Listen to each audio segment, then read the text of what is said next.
Hello everyone, आप सभी का एक बार फिर से उड़ान इन्फिनिटी में स्वागत है। आज हम हाजिर हो चुके हैं आपकी न्यू करंट अफेयर्स की एनालिसिस लेके। पिछले हफ्ते की घटी हुई घटनाएं और इम्पोर्टेंट न्यूज़ एनालिसिस आपके सामने हैं। देखते हैं क्या इम्पोर्टेंट सेगमेंट रहा और आज की इम्पोर्टेंट खबरों में क्या आपके साथ सुर्खियां सामने आ रही हैं। आइए नज़र डालते हैं। इस वीक में और जो हम पिछले एक दो दिन की बात करें, जो करंट न्यूज़ एनालिसिस हम देखें तो जो सबसे इम्पोर्टेंट खबर आ रही थी, जो चर्चाओं में थी, आ रही है कि PM to inaugurate office cum residential complex of Cuttack bench of income tax appellate tribunal. प्रधानमंत्री श्री नरेंद्र मोदी जी ने कटक के अंदर क्या इनॉग्रेट किया है, एक ऑफिस कम रेजिडेंशियल कॉम्प्लेक्स को। ऑफिस भी है और प्लस रेजिडेंशियल कॉम्प्लेक्स भी है। इनकम टैक्स एपेलेट ट्रिब्यूनल को, आई टी ए टी, ये क्या चीज़ है? कटक जो रीजन हमारे साउथ के अंदर आता है, ITAT income tax appellate tribunal सबसे एपेक्स कोर्ट माना जाता है आयकर विभाग का, इनकम टैक्स का। जितने भी रिजोल्यूशंस होते हैं इनकम टैक्स, जो कि डायरेक्ट टैक्स के स्लैब के अंदर आता है भारत के अंदर, तो इस रीजन को जो direct tax system, direct tax का सिस्टम है, इनकम टैक्स को और फर्दर अच्छे मॉड्यूलेशंस में लाने के लिए ITAT जो है, इनकम टैक्स एपेलेट ट्रिब्यूनल, ये एक स्पेशल तरीके की संस्थान है जो कि जितने भी डिस्प्यूट्स होते हैं इनकम टैक्स से related, whether it is related to customers और पर्सन्स और बिजनेसमैन, उन सभी को केसेस को डील करता है और इसके फाइनल डिसीजन को ही एंड पॉइंट पे समझा जाता है और माना जाता है, जो ये डिसीजन कंडीशन करता है। प्रधानमंत्री श्री नरेंद्र मोदी जी ने इनोग्रेट करा है state of the art office cum residential complex of income tax appellate tribunal, ITAT को कटक के अंदर 11 नवंबर 2020 को करेंगे 4:30 बजे वीडियो कॉन्फ्रेंसिंग के द्वारा। ये इतनी सुर्खियों में क्यों है, क्यों नज़र में आ रहा है? क्योंकि डीमोनेटाइजेशन होने के बाद इनकम टैक्स के ऊपर स्पेशली ध्यान दिया जा रहा था। और इनकम टैक्स एपेलेट ट्रिब्यूनल वो एपेक्स कोर्ट है जो नॉर्दर्न इंडिया और मिडिल पार्ट ऑफ इंडिया और सर्दर्न इंडिया में बहुत ज़्यादा वर्किंग है। और इस संस्थान का ये काम होता है कि स्पेशली इनकम टैक्स से रिलेटेड जितने भी डिस्प्यूट्स हैं, ADR हैं, उनको रिजॉल्व अगर करना है तो यहाँ पर डिसीजन लिया जाता है और केसेस को टर्न करके चलाया जाता है, उनकी जुडिक्शंस यहाँ आती हैं। साउथ के अंदर, कटक के अंदर इसको सेट किया जा रहा है और इसको इनोग्रेट करने के लिए श्री नरेंद्र मोदी जी वीडियो कॉन्फ्रेंसिंग के द्वारा 11 नवंबर यानी कि आज शाम 4:30 बजे इसको ओपन करेंगे। यूनियन लॉ मिनिस्टर, क्योंकि देखिए जो ट्रिब्यूनल है, क्यों लॉ से रिलेटेड है, इसके अंदर जुडिक्शंस आती हैं, केसेस वगैरह डील होंगे, तो कहीं ना कहीं लॉ मिनिस्ट्री का इसमें इंडल्ज होना बहुत ज़रूरी है। जो यूनियन लॉ मिनिस्टर्स हैं, यूनियन पेट्रोलियम मिनिस्टर कटक के, और chief minister of Orissa, Cuttack जो रीजन है वो उड़ीसा के अंदर आता है, तो उस स्टेट के जितने भी हमारे यूनियन मिनिस्टर और स्टेट मिनिस्टर हैं वो इसमें शिरकत करेंगे, इनके साथ शामिल रहेंगे। Union law minister, union petroleum minister, chief minister of Orissa, chief justice जो हैं वहाँ के हाई कोर्ट के, एंड जजेस of the Orissa high court along with their dignities would also be present during the event. और इस इवेंट के अंदर वहाँ के हाई कोर्ट के जजेस वगैरह और इम्पॉर्टेंट डिग्निटीज वहाँ पर प्रेजेंट रहेंगी। On this occasion an e coffee table book on ITAT will also be release. और इस मौके पर एक ई कॉफ़ी कॉन्फ्रेंस भी होगी। इलेक्ट्रॉनिक कॉफ़ी कॉन्फ्रेंस का मतलब है कि सभी लोग अपनी अपनी टेबल्स पे कॉफ़ियाँ शेयर कर रहे होंगे और सभी डिजिटल माध्यम से, यानी क्योंकि पेंडेमिक सिचुएशन चलते हुए, कोरोना वायरस के काल के चलते हुए, ये सभी के सभी डिजिटली एक दूसरे से कनेक्टेड होंगे। और इसके अंदर ये जो न्यूज़ एनालिसिस दिखाई जा रही है, जो चीफ मिनिस्टर हैं उड़ीसा के श्री नवीन पटनायक जी, तो प्रीलिम्स पॉइंट ऑफ व्यू से ये इंपॉर्टेंट है कि ATAT ITAT जो इनकम टैक्स एपेलेट ट्रिब्यूनल है, उसके वर्किंग फंक्शन और मैकेनिज्म कब होते हैं, कब इसको संस्थान को सबसे पहली बार लाया गया, इसके जुडिक्शंस पावर कहाँ कहाँ आती हैं, किस तरीके से ये मैकेनिज्म में काम करता है। उड़ीसा के जो चीफ मिनिस्टर हैं हमारे श्री नवीन पटनायक जी, इनके जुडिक्शंस में कितने टाइम पीरियड से हैं ये, और कब किस पार्टी के थ्रू ये इलेक्टेड होके आए हैं। प्रीलिम्स एग्जाम से ये इंपॉर्टेंट हो गया है वनडे एग्जाम के हिसाब से, CDS में, NDA में स्पेशली। अगर हम CAPF की बात करें, CDS एग्जाम की बात करें, UPSC प्रीलिम्स की एग्जाम की बात करें, तो वनडे एग्जाम के सेट के हिसाब से ये इंपॉर्टेंट हो गया। मेंस के अंदर अगर देखा जाए तो इसको कहीं ना कहीं आप काउंट कर सकते हैं कि जो direct tax system slab rate है, ये हमारा डोमेस्टिक से रिलेटेड जितने भी करंट अफेयर्स होते हैं, इंडियन इकोनॉमी में जो सिविलियंसी काउंट होते हैं, तो वहाँ इस पोर्शन को दिखाया जा सकता है कि डायरेक्ट टैक्स सिस्टम जो है, अगर वहाँ एग्जांपल देना है तो किस हिसाब से इसका यूटिलाइज होगा। देखते हैं इस खबर में आगे इंपॉर्टेंट और क्या रहा। सो हिस्ट्री अगर देखते हैं हम इनकम टैक्स एपिलेट ट्रिब्यूनल की, तो क्या इसकी बैकग्राउंडल हिस्ट्री है। सो यहाँ देखते हैं कि इसमें इंपॉर्टेंट सेगमेंट क्या रहा है कि जो इनकम टैक्स एपिलेट ट्रिब्यूनल है ITAT, वो कब गठित हुआ था और क्या इसका इंपॉर्टेंट सेगमेंट है। इनकम टैक्स एपिलेट ट्रिब्यूनल, नाम में दिख रहा है इनकम टैक्स यानी आयकर, जो आय कर है, इनकम टैक्स किसी भी व्यक्ति पर लगने वाले उसकी आय पर जो कर होता है उसका सबसे एपिलेट ट्रिब्यूनल है, सबसे हाईएस्ट ट्रिब्यूनल है ये, ऑल्सो नोन एज ITAT। और ये एक इम्पॉर्टेंट स्टैचुरी बॉडी है जो कि काम करता है फील्ड ऑफ डायरेक्ट टैक्सेस में, जो सीधे कर किसी व्यक्ति की आय पर लगते हैं उस फील्ड का सबसे एपिलेट ट्रिब्यूनल कोर्ट माना जाता है इसको। और its order are accepted as the final और फाइंडिंग ऑफ द फैक्ट। जो भी इनकम टैक्स या उसके डिस्प्यूट से रिलेटेड जितने भी केसेस होते हैं, इस संस्थान का, इस स्टैचुरी बॉडी का लिया गया डिसीजन जो है एपेक्सली हाई माना जाता है in terms of invasion of the taxes. ठीक है, तो उसके बाद अगर हम आगे देखते हैं तो इसके अंदर और फर्दर फंक्शन क्या है कि रिजोल्यूशन के दौरान इसका सबसे सुप्रीम पावर कंसिडर करा जाता है कि इसके द्वारा लिए गए डिसीजन कंसिडरेबल होंगे। और इट इज़ रिप्रेजेंटेड बाय और headed by mister justice retired PP Bhatt. और इसका मॉडल और इस स्टैचुरी बॉडी को रखने का जिसने मॉडल रखा था और इसे प्रेजेंट जिसके द्वारा करा गया था, चीफ जस्टिस है जो कि रिटायर हो चुके थे, PP भट्ट, फॉर्मली जज of the high court of Jharkhand and high court of Gujarat. Gujarat high court के अंदर और झारखंड हाई कोर्ट के अंदर वो जज रह चुके हैं। ITAT was the first tribunal to be created on 25 January 1941। आज़ादी से तकरीबन 6 वर्ष पहले, आज़ादी से तकरीबन 6 वर्ष पहले 25 जनवरी के दिन इसका गठन करा गया था। ये उस टाइम तो basically British east India government थी, ब्रिटिश गवर्नमेंट का राज था।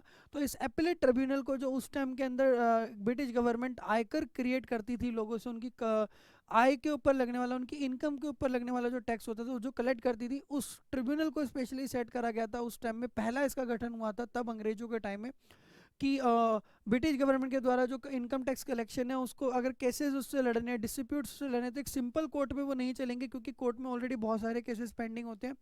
तो टैक्स के इन्वेजन से रिलेटेड जितने भी केस हैं, और अगर वो स्पेशली इनकम टैक्स का केस है तो उसे ITAT में ट्रांसफ़र कर दिया जाता है और इसके द्वारा लिया गया डिसीजन ही फाइनली माना जाता है। तो इसकी बैठक कब सबसे गठन हुई थी, 25 जनवरी 1941 को हुई थी। And it is also known as mother tribunal, और इसे डायरेक्ट टैक्स का यानी सीधे लगने वाले प्रत्यक्ष कर की मदर भी कहा जाता है, मदर ट्रिब्यूनल कहा जाता है क्योंकि सबसे सुप्रीम पावर है ये। और इसके starting with 3 benches in the year, इसके 3 ब्रांचेस स्टार्ट हुई। 1941 में सबसे पहली ब्रांच दिल्ली में आई, बॉम्बे में आई और कलकत्ता में आई। ये उस टाइम के वो रीजन है जो कि बहुत ज़्यादा चर्चा में हुआ करते थे। तो दिल्ली जो रीजन था उस टाइम भारत का वो जो सेंट्रल पार्ट था, तो सबसे पहले दिल्ली के अंदर इस एपिलेट ट्रिब्यूनल को लाया गया। फिर बॉम्बे जो कि मद्रास का रीजन है क्योंकि यहाँ पर सारा का सारा जो पोर्शन था, जो बॉम्बे प्रेसिडेंसी थी या बॉम्बे जो उस टाइम की प्रोविंस थी, वो बहुत इंपॉर्टेंट सेगमेंट में थी अंग्रेजों के लिए। और तीसरा जो कलकत्ता है क्योंकि कलकत्ता से ही उन्होंने अपना ब्रिटिश गवर्नमेंट का राज शुरू करा था। सो अगर आपने करंट अफेयर्स के साथ साथ इसको मर्ज करके ऐसे पढ़ा तब आप नहीं भूलेंगे।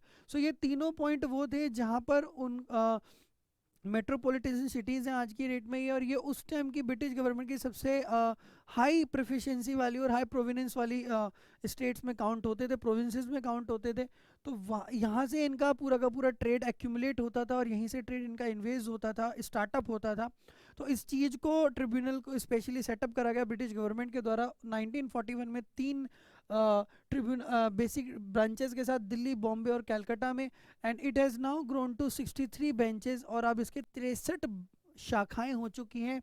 And 2 circuit benches spread across 30 cities of the India, और तकरीबन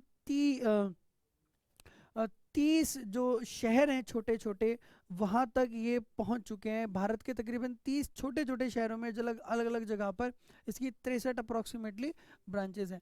सो ये इंपॉर्टेंट खबर आ रही थी फिलहाल की। अगली इंपॉर्टेंट खबर देखते हैं कि क्या चल रही है, जो कि आप देखें।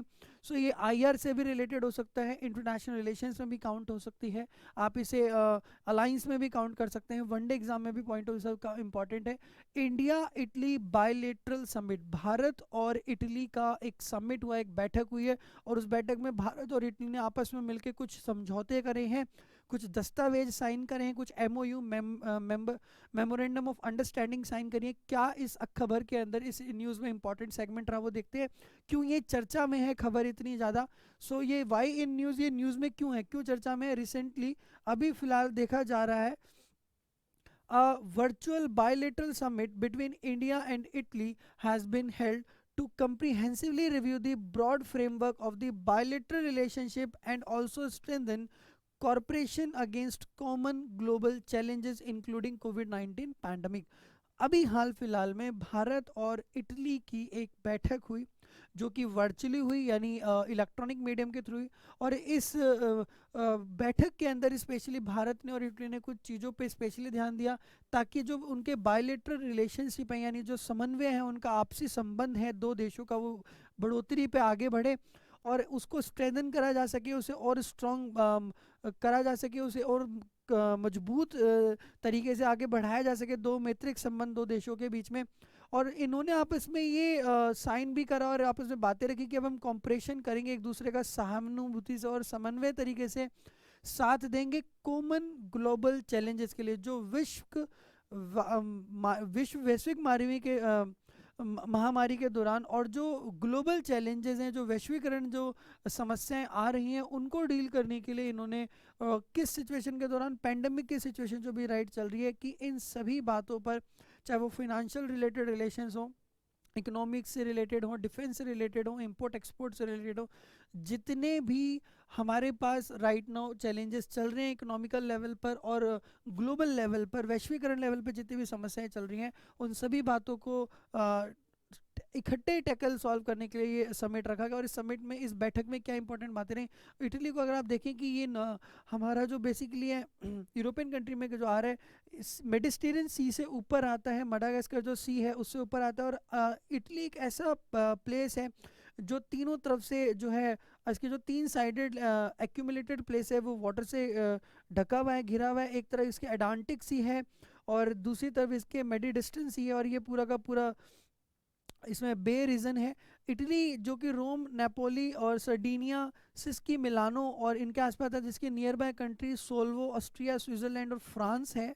और अभी फ्रांस में आपने पिछले दिनों कुछ करंट अफेयर भी पढ़े थे कि फ्रांस का कुछ डिस्प्यूट चल रहा है गल्फियन कंट्रीज़ के साथ, जो उनके मोहम्मदीन को लेके उन्होंने कुछ स्टैचू वगैरह पे रिलेवेंट कुछ शो कर दिया है। तो सारी गल्फियन कंट्रीज़ फ्रांस के और इटली के अगेंस्ट है। इटली कहीं ना कहीं इसमें उसका साथ देता हुआ नज़र आ रहा है। सो इटली का भारत के साथ जो बढ़ते हुए मैत्रिक संबंध है, किस हिसाब से वो इंटरनेशनल रिलेशंस पर और इंटरनेशनल पॉलिसीज़ पर भारत की एवं इटली की जो है असर डालेगा, इस न्यूज़ में क्या इंपॉर्टेंट है देख लेते हैं इस चीज़ को।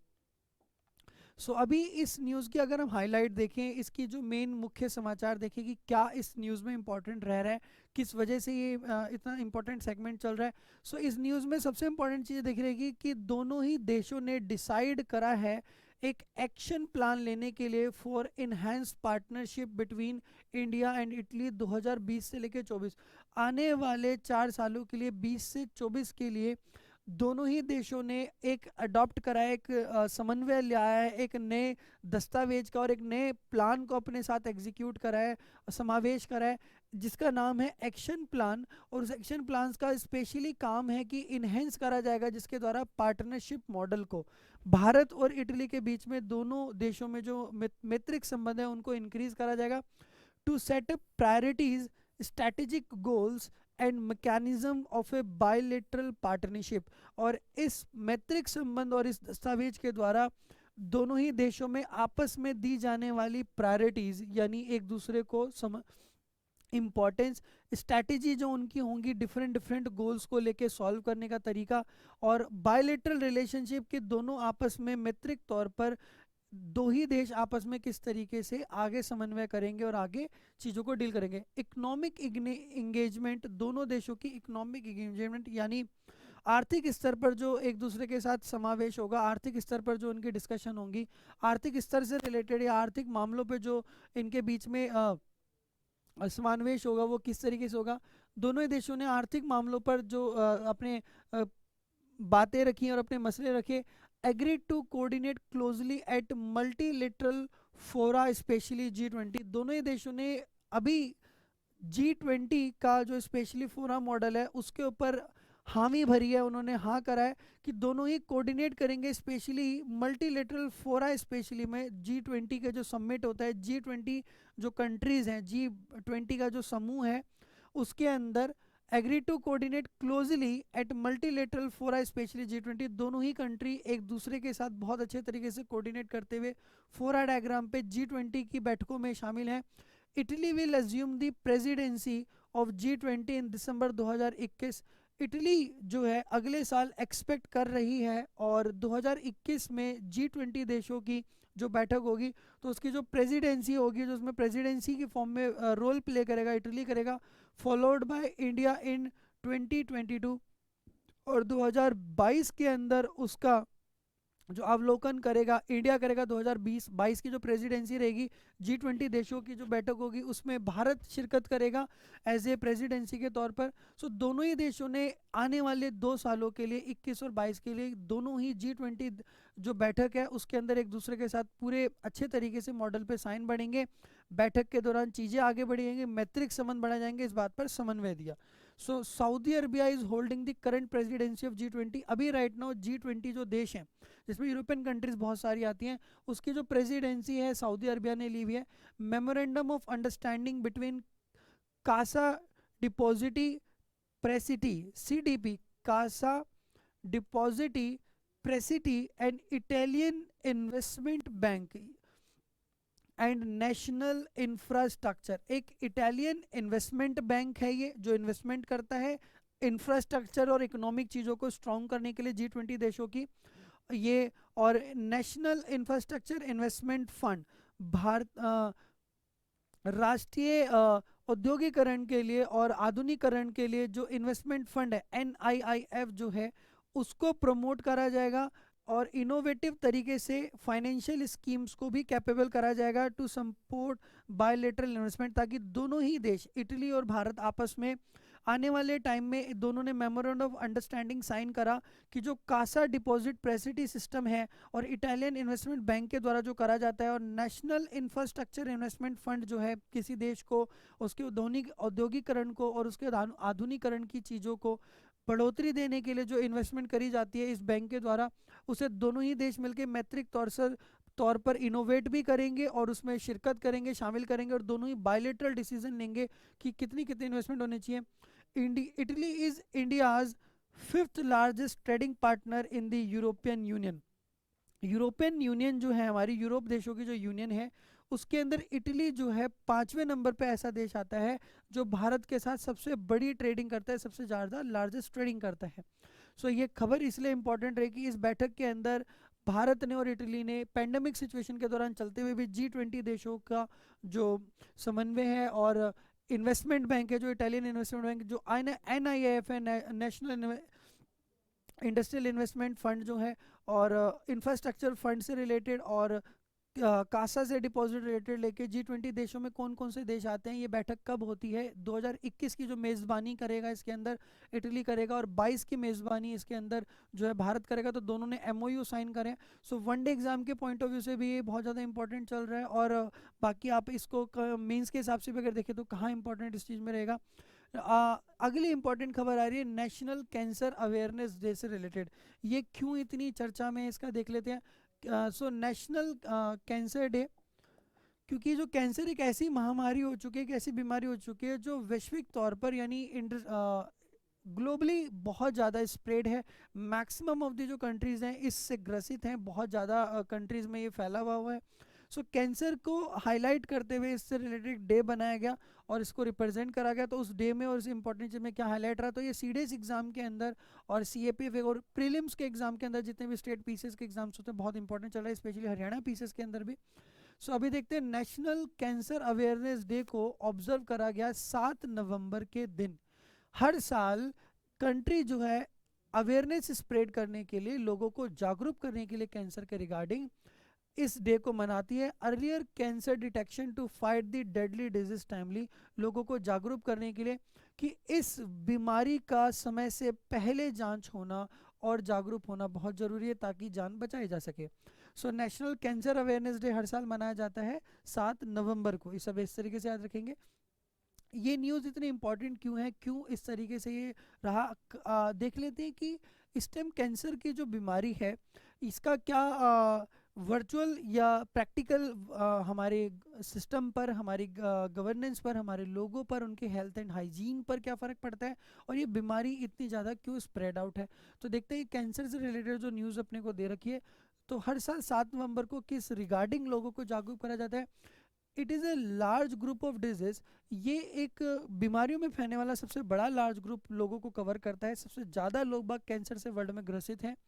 That can start in almost any organ. ये मानव शरीर के किसी भी अंग में, किसी भी भाग के अंदर शुरू हो सकता है। जो कैंसर की बीमारी है वो ह्यूमन बॉडी के किसी भी पार्ट में हो सकती है, और टिश्यू और बॉडी के अंदर भी हो सकती है, ऑर्गन में भी हो सकती है, टिश्यू में भी हो सकती है, और बॉडी के किसी स्ट्रक्चर में भी पाई जा सकती है।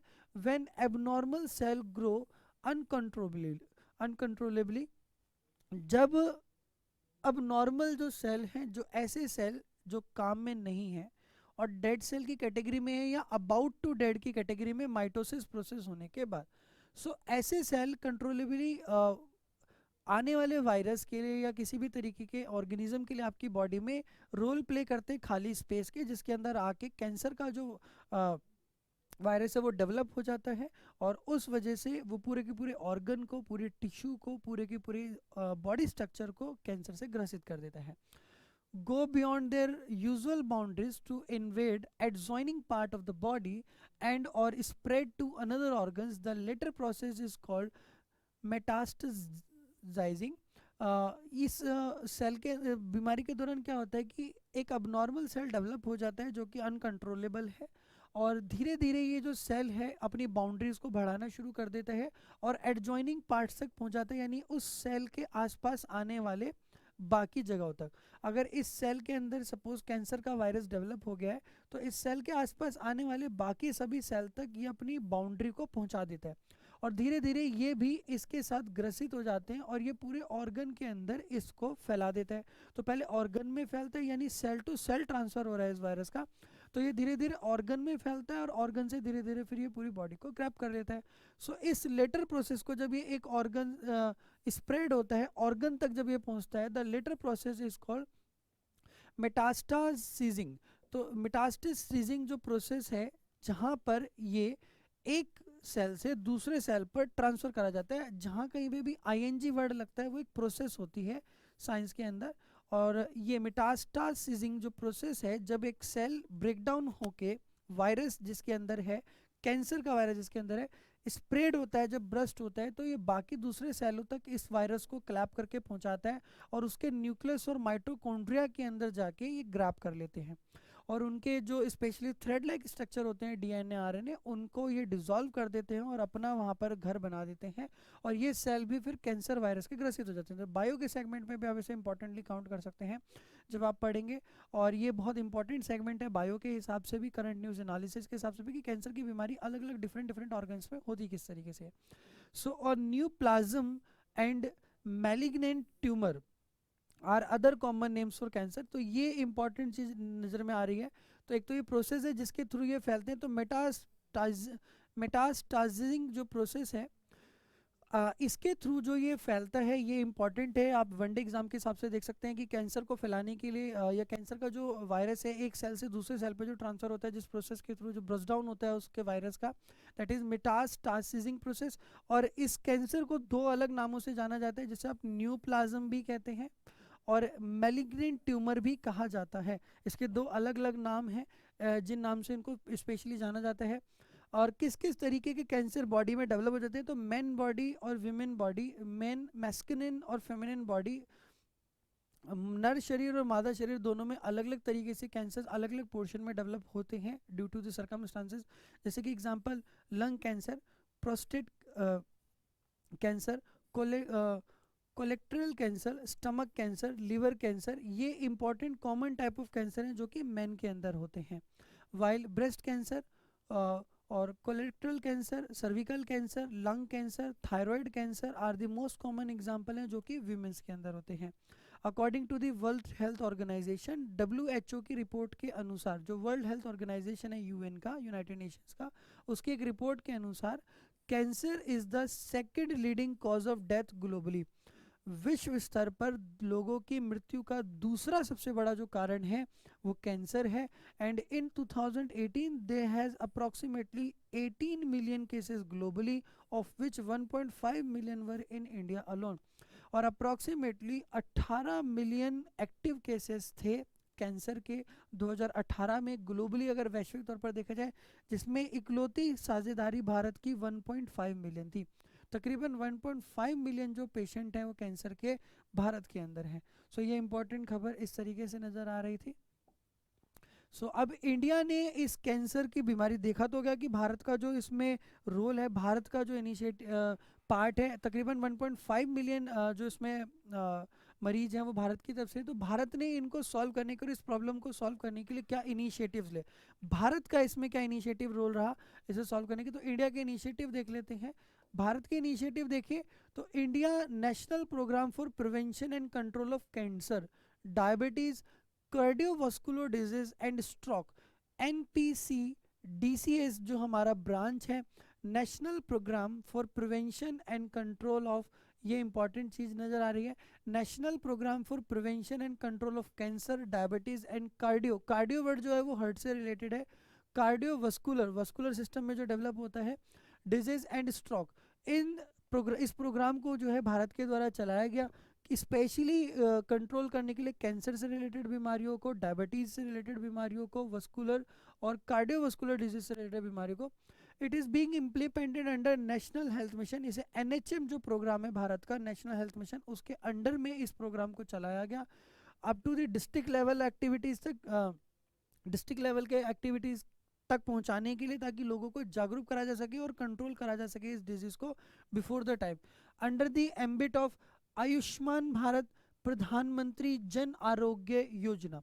आयुष्मान भारत की जो नीति है उसके अंदर जो प्रोग्राम चल रहा है, और एक नीति जो चल रही है प्रधानमंत्री जन आरोग्य योजना, PMJ योजना, जो है PMJY योजना, प्रधानमंत्री जन आरोग्य योजना, उस प्रोग्राम के थ्रू जो कि आयुष मंत्रालय, आयुष भारत मंत्रालय के थ्रू जो चल रहा है, it is being implemented to reduce the financial burden for the poor and vulnerable groups arising out of the catastrophic hospital episodes and provide access to quality health services। इस प्रोग्राम के through जो प्रधानमंत्री जन आरोग्य योजना है, गरीब लोगों पे financial burden हटाने के लिए, कि जो कुछ लोग बाग अपनी आर्थिक कमजोरी होने के कारण इलाज नहीं करा पाते हैं, इस प्रोग्राम के थ्रू उन तक वो चीज़ें पहुंचाई जा रही हैं, और हॉस्पिटल्स में स्पेशली कैटेस्ट्रॉपिक चीज़ें डेवलप करी जा रही हैं ताकि इन लोगों को टाइमली इलाज मिल सके। इस निधि के द्वारा और इस प्रोग्राम के द्वारा, प्रधानमंत्री जन आरोग्य योजना के तहत, नेशनल कैंसर ग्रिड NCG जो है हमारा, नेशनल कैंसर ग्रिड के नाम में दिख रहा है, राष्ट्रीय स्तर पर कैंसर को ख़त्म करने वाला और कैंसर के ऊपर लड़ाई करने वाला ग्रिड सिस्टम जो है। It is a network of major cancer centres, research institutions and patient group and charitable institution across India, with the mandate of establishing uniform standards for the patient care, for the prevention and diagnosis and the treatment of cancer, providing specialized training and education in oncology, study of cancer। दो important चीजें, cancer की study को क्या बोला जाता है, oncology बोला जाता है, study of cancer is called as oncology.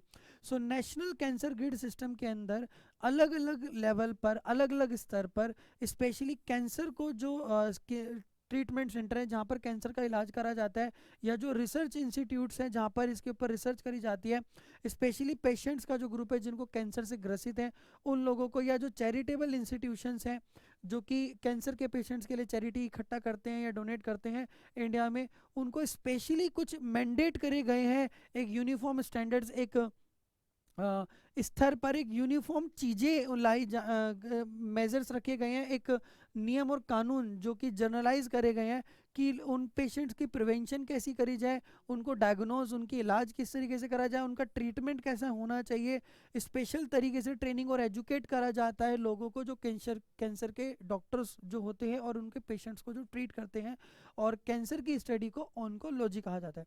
सो ये नेशनल ग्रिड NCG सिस्टम के अंदर ये जर्नलाइजेशन चीज़ें लाई गई हैं कि इस प्रोग्राम के तहत कैंसर के रिलेटेड पेशेंट्स को किस किस तरीके से ट्रीट करा जाए, और ये जितने भी इंस्टीट्यूशंस हैं जहाँ पर कैंसर का ट्रीटमेंट होता है, रिसर्च होती है या उनके डॉक्टर्स को पढ़ाया जाता है, वहाँ पर कुछ जनरल स्पेसिफाइड रूल्स लाए गए हैं।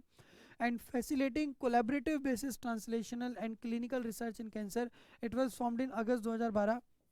और एनसीजी की जो फॉर्मेशन हुई थी, एनसीजी का जो संस्थापन हुआ था वो अगस्त 2012 के अंदर हुआ था।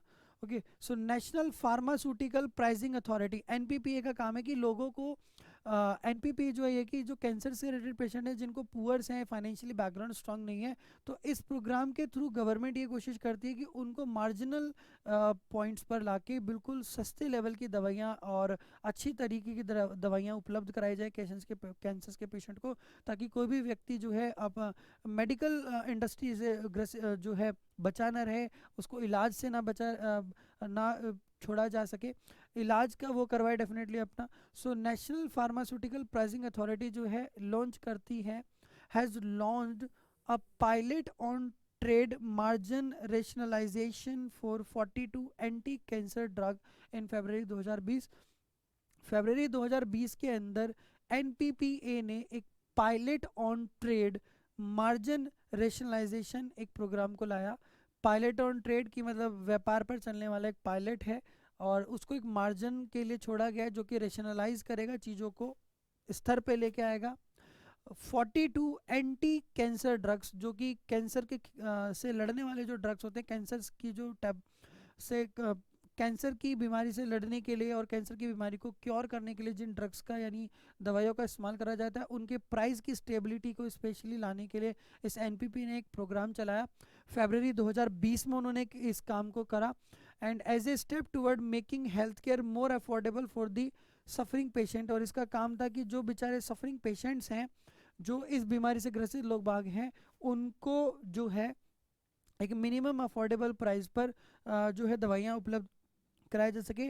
और इसका जो फ़ायदा रहा deduction in the price of drugs, और इस प्रोग्राम का फ़ायदा ये रहा कि जो बीमारी है उसके लिए जो दवाइयाँ हैं, इस दवाइयों के अंदर जो है प्राइस इंडेक्स को कम कर दिया गया, ताकि हर एक आम नागरिक के पास ये जो है दवाई पहुंच सके और एक सस्ते स्तर पर पहुंच सके।